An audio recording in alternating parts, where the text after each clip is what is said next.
Welcome back to On the Nose. It's a thoroughbred racing review show. And once again, I'm joined in studio by Thad Taylor. Thad Taylor, thanks a lot for coming along, mate. Yeah, a bit more of a pleasure to be here this week than last week, Paul, and we'll get to that from our perspective, or the TAB's perspective. We'll touch on that in a minute. After a tough week last week, things are a little rosier for the TAB, and we'll touch on the reasons why shortly. A bit of bounce back. A little bit of bounce back, yes, exactly. Right, there were two domestic thoroughbred meetings on Saturday last week. Of course, Legends Day at Te Rapa, but we'll start down south at Wingatui. Race one. Yeah, maiden. A couple of decent moves. A horse called Living in Hope, first up down south. 15 into $6. That was minus 80,000. And Perfect California for Shankar Muniandi, the trainer there, 650 into 380. That was also a minus around 35. But it was King Palm, who was actually the opening favourite, or one of the opening favourites, around $5. Got out to 8 late, so a bit of a drifter. It wasn't a great result. And you see this a little bit with the drifting favourite sometimes. The money's gone on early and then the marketplace just opposes them late, but still not a great result. But look, in saying that, it was around plus 5,000, so a very small win, King Palm race one.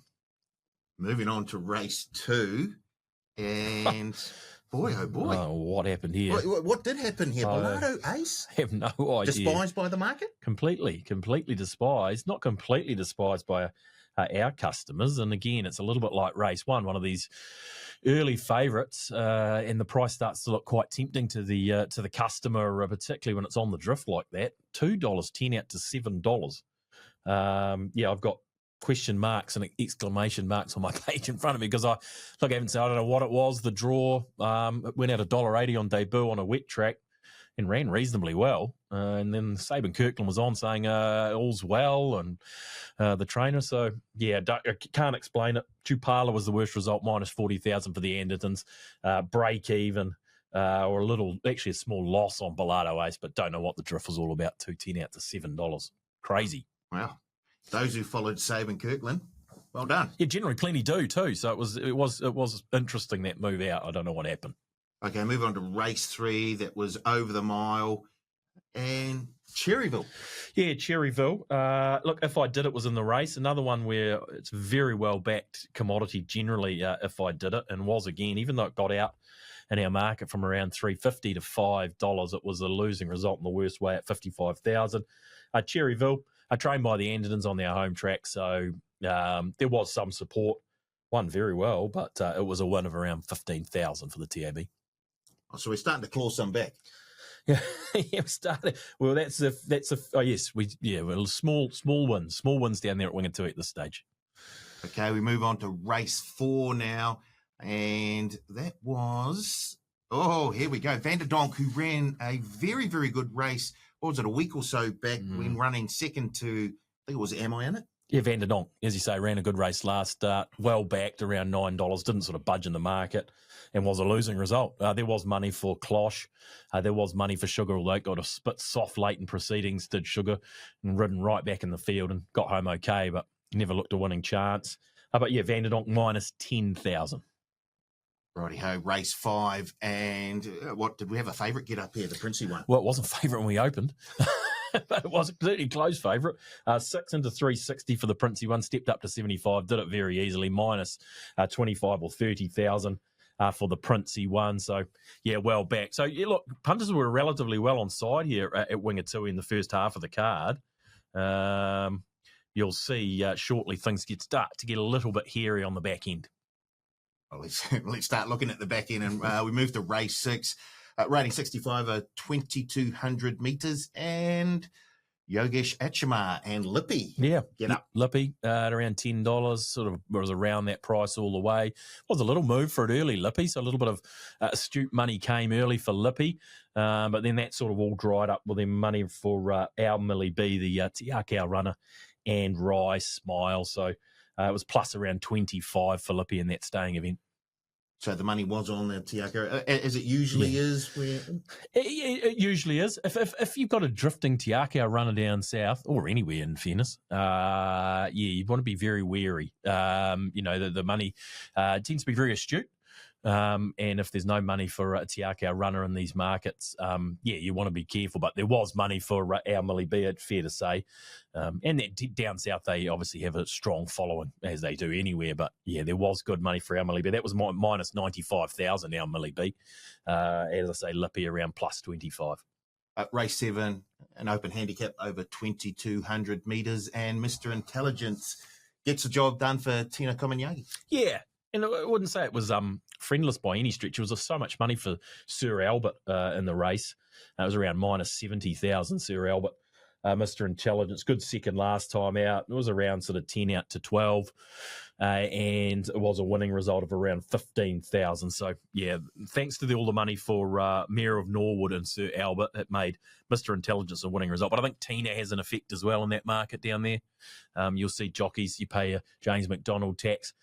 You can tend to pay a bit of a Tina tax down south on the odd occasion. So there was some support from Mr. Intelligence. Certainly wasn't the best result in the race. The likes of Sacred Dream, Mahoe, far better results. But, a win plus 15, Mr. Intelligence. Right, race 8, it's the listed Nellie's Restaurant and Bar Hazlitt Stakes over 1,400 metres, and Kylie Williams gets Harlech home for punters. Good old Harlech. Yeah, didn't really get it home for punters, in fairness. Been a while between drinks for Harlech. We know he had his best, a couple of years ago. He was competitive in Group 1s and the like, Harlech, so no surprise necessarily to see him do that. Geez, there's a move in this race, Paul. King of the Castle, back from Aussie for Kelvin Tyler. We opened $21, started a $5 favourite, and very well backed indeed was King of the Castle. Didn't really yelp, to be fair. Betty Spaghetti, she's a horse that's always well supported. They do like backing Betty Spaghetti in a grand final, and I think they thought that she was right on song. She ran a very good race. She was only 3 or 4 lengths from the winner. She was minus 60. King of the Castle was minus 115,000. And Harlech, I'd say customers probably fallen out of love with him to a degree, in fairness to the horse. And that many was a plus $50,000 result there in the main race of the day there. Ballymore Racing would have been very, very happy. The final race of the day down at Wingatui, it's the rating 65 over 1,600 metres. Cheney did us a favour? Yeah, he did do us a favour. Yeah, plus 40,000. So much money on our approval. The Andertons in the last, the locals in the last. It was around $7 our approval. Started 350 or around that mark. It was minus 111,000, and then Ultimo was also minus 50,000 for the Parsons team there. That was hovering around between sort of $8, $9, $10, but that was a losing result as well. But because of all the money for our approval, it meant Cheney was a good result, plus 40,000. So, look, in summation here, customers were quite on side for the first few races. Bellardo Ace was a losing result, even though it was a huge drifter. Vander Donk was a losing result. Then they got us with the Princey one there for Robert Dennis. But the back half of the card was tough. Lippy, Mr. Intelligence, Harlech in particular, and Cheney. So it was a tough finish down there at Wingatui. So the punters sort of started off on a bright note, and then Bookie sort of pegged it back as the day progressed down at Wingatui. Yeah, it's probably the summation of it. As I say, we were battling away, and then it just became a little bit tricky on the back end of the card for customers. So overall, it was around $100,000 profit at Wingatui at the end of the day. But it all sort of happened in the last 3 or 4 races, to be fair. Let's move up north now, and it was Legends Day at Te Rapa. A couple of Group 1s on the day as well, the Herbie Dyke and, of course, the BCD Sprint. We'll start with race 1, and, well, who won? Who started the day off on the right foot? I'm guessing it might have been the bookies here with a $25 shot. Getting up and swerve. Yeah, Davina Waddell, not the most fashionable combination. In saying that, I mean, we know what a horsewoman she is, but, doesn't train them out of turn these days. And, she was quite funny in the interview afterwards. I enjoyed listening to her have a chat. Swerve plus 80,000. Oppenheimer was very well backed at around minus 63. Ribcracker was a big mover. I don't know. I might be O'Sullivan Scott, but he's had a few chances now, Ribcracker, and it was around $11 into $6, so a really good push for Ribcracker. But Swerve out there at $23, Davina Waddell, Vinnie Colgan, plus 80 to start the day there. Race 2, and Sam Spratt, and One More Dance. Does it continue the The bookies getting one again? Yeah, it was a tough day at Te Rapa. Phoebe Buffet was obviously heavily backed. $5 into $3.40, ran a very good race. And Charm Rose again as well ran second, and that was a Te Akau runner who had support. I mean, you had Special Sakura, Ballon d'Or, and everyone forgot to look down the bottom there with Sam Spratt and Ross McCarroll and One More Dance. So that was around plus 54. Phoebe Buffet was the big mover, minus 61,000, but unfortunately couldn't get the job done. Race 3, and we had dueling favourites for a moment. I think Northeasterly was favourite, then Cinnamon was favourite, but in the end, Aftermath and Ace Lawson Carroll. Yeah, good win, strong win. We opened short off the back of the last start win, and that's probably what saved us in the race, because they came for Northeasterly, they came for Cinnamon after the good runs down at Trentham. And Aftermath went from around $4 out to $6.50. Northeasterly was the worst way for the TAB, minus around 45,000. But yeah, good money for a couple of runners there, Cinnamon and Northeasterly. Even Utopian Wine had support. So just meant Aftermath continued to be easy. It was around plus 80,000, albeit it was extremely well in our market, and probably well in the market at the end too. So just one of those ones where the price was probably a little bit too good. In that respect, and the marketplace disagreed to an extent, which meant we were holding the baby to a degree on Aftermath, and it actually got the job done. I see it's in Auckland Cup futures markets, Aftermath, I think around 30 to 1, or was around 40 to 1, I think, into 30 to 1 around the like. So the progressive stayer, Aftermath, good one. Race 4, the David and Karen Ellis Fillies Classic, the Group 2 for the 3-year-old fillies. And the bookies opened up like a Lucy fairly short, but it wasn't short enough. Yeah, no, it's the sort of the return to conquer of Saturday was like a Lucy Paulie. Like heavily backed, but because of the low lay price, not a disastrous result. But customers did all right. $1.65 started at $1.28. I think it was as short as $1.26 at one point. And not too much else to speak of. It wasn't a bad result. It wasn't a good result. It would have been good for multiplayers.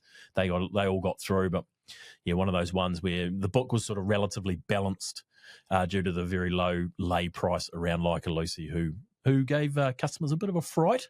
Maybe Craig Grills did at around the 250 metre mark. He got out. Hey, well, he cool as a cucumber, wasn't he? He was cool as a cucumber, and he knew what he had in him. He knew he was on the best horse, I would say. Yeah, and she won like the best horse, so she's onwards and upwards to an Oaks. I think she's 220 in futures markets, and yeah, not a bad result, not a good result. It was a small loss around Like a Lucy. It looks like Robbie's got another good one there. Race 5 was the Sir Patrick Hogan Karapiro Classic, and punters strike back. Yeah, they do. Even though it was we opened 380, 390 around there with Risco Ruler, out to $5. I think I put that down to the fact that there was a sort of a sense in the marketplace that sort of up and in was the place to be early on, or we're only up to race 5 here.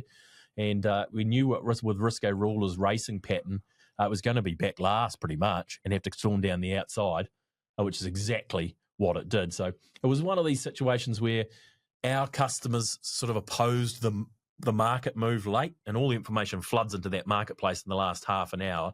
And the feeling in the marketplace was that draw and the racing pattern was going to be against Risco Ruler, hence why it went from around 380 out to $5, but it was minus 47,000 for the TAB. So our customers appreciated the drift there on Risco Ruler.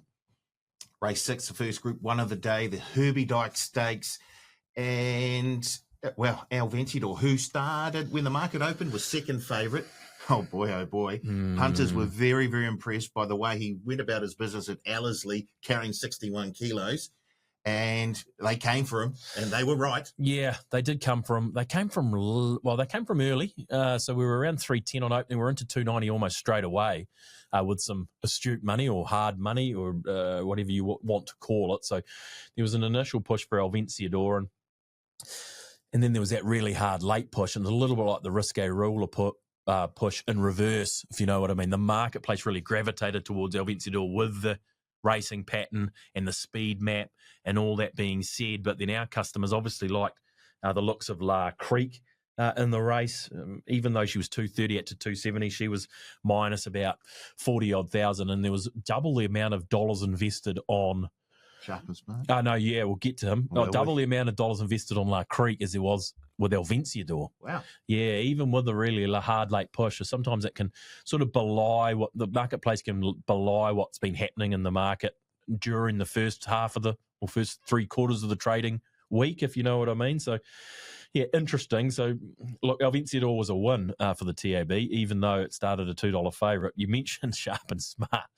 Boy, oh boy. 34s into 15s, minus 165,000 for Sharp and Smart. If it had won, yeah, it didn't. We probably don't need to spend too much. So we're here for the numbers, not your performances. So punters, Jude, that they do.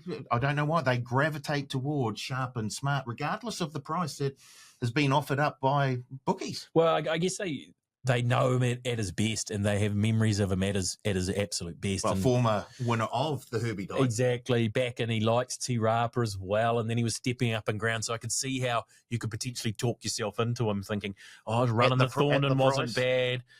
He gets the 2,000 metres, he gets to Te Rapa, and he has won a Herbie Dyke, and this will be our last chance, and we're getting 30s to find out. Well, I will have $1 on him, and they did. So he was the worst way for the TAB, minus 161,000. Fongai, who was a losing result as well. That was a cracking run from Fongai, who he's in tremendous form. And La Creek was also a losing result. So El Venciador actually ended up being a relatively significant winner, which you wouldn't think so on paper. So around sort of plus 80,000 for El Venciador with all that money spread around it. Right. Just one of those vagaries in the market. And Steve Hunt always talks about the market sort of starting again on a Saturday morning.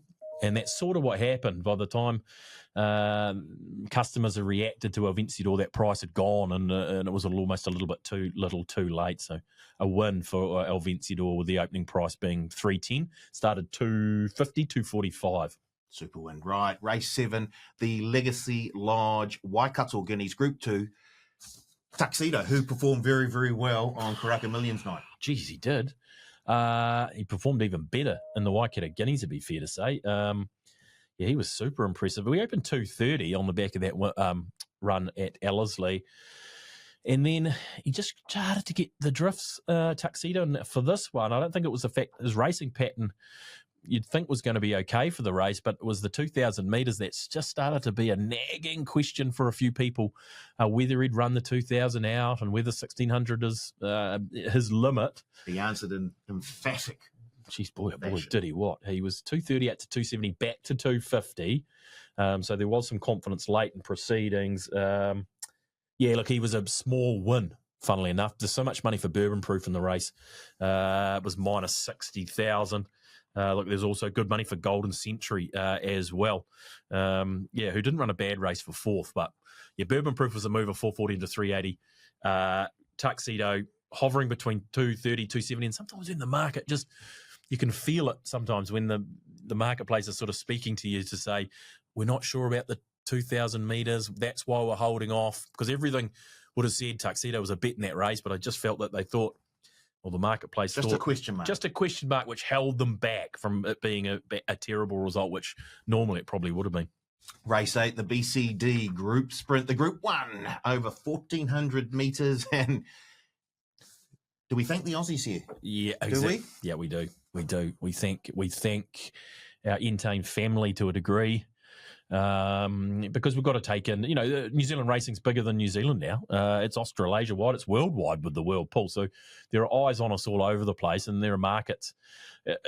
We have to pay attention to what the marketplace is telling us, Paulie, what we can hear. And what was it telling us? It was telling us the Aussies were better chances and we rated them. That's basically what it was saying. Our opening line's not great. 750 for Here to Shock and around 21 for Basusto, and Julia ran the Quinella. Here to Shock started, what was the hot horse? I think it started 340 off a high of 750. But yeah, there was a really good initial move, a hard money move, and we saw it with the sort of our Australian cousins as well. They were receiving plenty of money, which is not unusual for Australians to back Australians and then move that price, and then we have to react to that. And so yeah, it was one of those ones where the Kiwis wanted to back the Kiwis, but we've been knocked into shape basically very early, which meant that Here to Shock was another winning result, which, again, sort of would surprise most people, but when you've got certainly with the move. Yeah, exactly. And then he was the hot horse late. I mean, he was at around 450 and he sort of all day, and then they went again, and he started at $3.40. So look, with Grail Seeker in the race, with Savaglee in the race, with Luberon in the race, it was a bad result as well out there at a big price.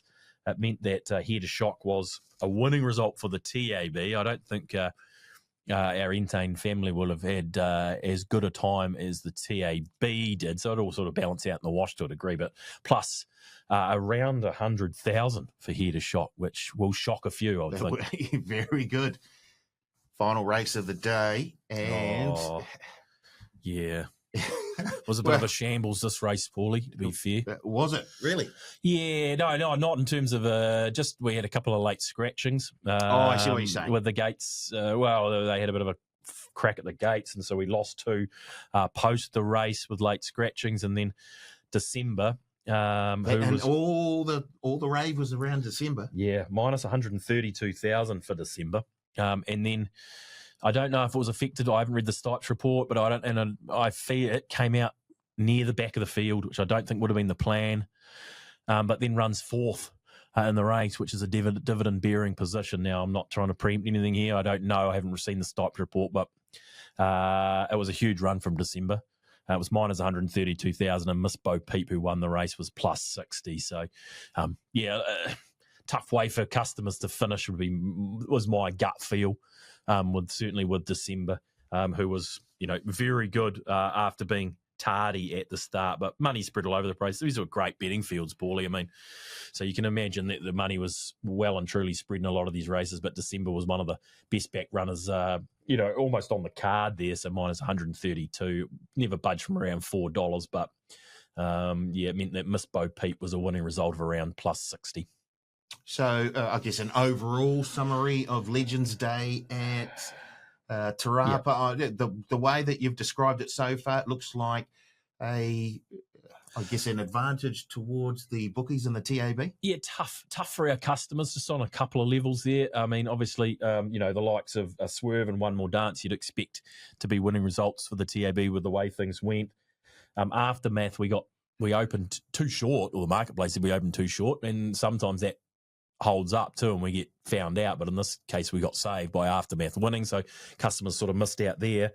And then El Vencedor and Here to Shock, you would think on paper we're losing results for the TAB, but just with the way the market sort of reacted early and the number of well-backed commodities in those markets, it meant they were actually winning results. You think El Vencedor going from 310 to 240 and Here to Shock going from 750 to 350 odd would mean that we're in a lot of trouble. But generally in a race where there are only one or two horses to back, that would be the case. But just in a Group 1 like that, with the competitive nature and the Kiwi influence there around the likes of obviously our Grail Seeker and Savaglee in the sprint, and La Creek's such a popular mare, she was heavily backed as well. So one of those toughish days, and it was plus around 450,000 at Te Rapa, so it was a winning day for the TAB at both venues. Righty-ho, that's about it for last weekend. Of course, we'll look forward to the coming weekend where it's a similar, not a similar weekend to this weekend, but we do have a northern and a southern meeting on this Saturday. Mata with a couple of the 2-year-olds, a couple of races where the 2-year-olds are going around. Yeah, it's the Breeders and the Slipper Day, is it? It is indeed. Yeah, okay, so that's always a great day for the club there at Mata, so that's always a well-supported meeting, and they tend to have a few surprises for us there at that Mata meeting if history's anything to go by, Paul. And, of course, Ascot Park down south, and I'm sure there'll be some early moves as soon as the bookies open the markets, and usually those are the moves to follow when it comes to the South Island. Speaking of surprises, I have no doubt there'll be a couple of Kelvin Tyler runners and the like down there. Joanne Gordon, they'll have something for us in store down there at Ascot Park. As I say, we talk about every week. Do note those early moves. I mean, there was an early move El Vencedor. There was obviously a very early move Here to Shock. just note them and then watch how the market reacts after that, before you potentially make a decision, because some of those hard early moves, are very beneficial for customers to be taking note of. So my advice for the day. There you go. Righty-ho. Thanks for joining us in studio again, Thad. We'll be back next week with another edition of On the Nose. And thank you for watching this time and next time.